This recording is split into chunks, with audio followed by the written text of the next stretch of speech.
जी हाँ, नमस्कार दोस्तों, स्वागत करते हैं आप सभी को आपका यूट्यूब चैनल अंदाज़ भोजपुरी। जी बता दें कि भोजपुरी गायक रमेश रमेश जी का एक बहुत ही हाई लेवल का गाना आप सभी को बीच आ रहा है। जी हाँ दोस्तों, गाने को बोले है भतार साला आया नहीं। जी हाँ दोस्तों, भतार साला आया नहीं, जो कि रमेश रमेश इस सॉन्ग को गाए और गीत को लिखे नितेश ठाकुर जी और म्यूजिक है बड़े भैया चमन सिंह जी। जी हाँ दोस्तों, यानी कि नितेश ठाकुर का लिखा हुआ, यानी कि अब गाना आ चुका है, यानी कि अब आना स्टार्ट हो चुका है। यानी कि इतना दिन से नहीं आ रहा था, लेकिन अब गाना आना स्टार्ट हो चुका है नितेश ठाकुर जी का, जो कि म्यूजिक है बड़े भैया चमन सिंह जी का।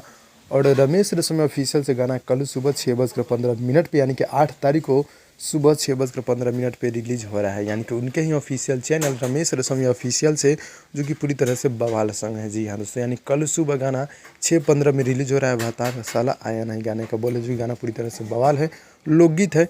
2023 का सबसे सुपरहिट ये गाना है, जो कि ऑर्केस्ट्रा सॉन्ग में और लगन स्पेशल सॉन्ग है। जी हाँ दोस्तों, तो जितने भी रमेश रसोया जी को चाहने वाले भाई लोग देख रहे हैं, आप लोग मेरे चैनल को सब्सक्राइब कर नोटिफिकेशन बेल आइकन को आप लोग ऑल पे कर दीजिएगा। तो फाइल को मिलते हैं अगली वीडियो में, तब तक के लिए धन्यवाद।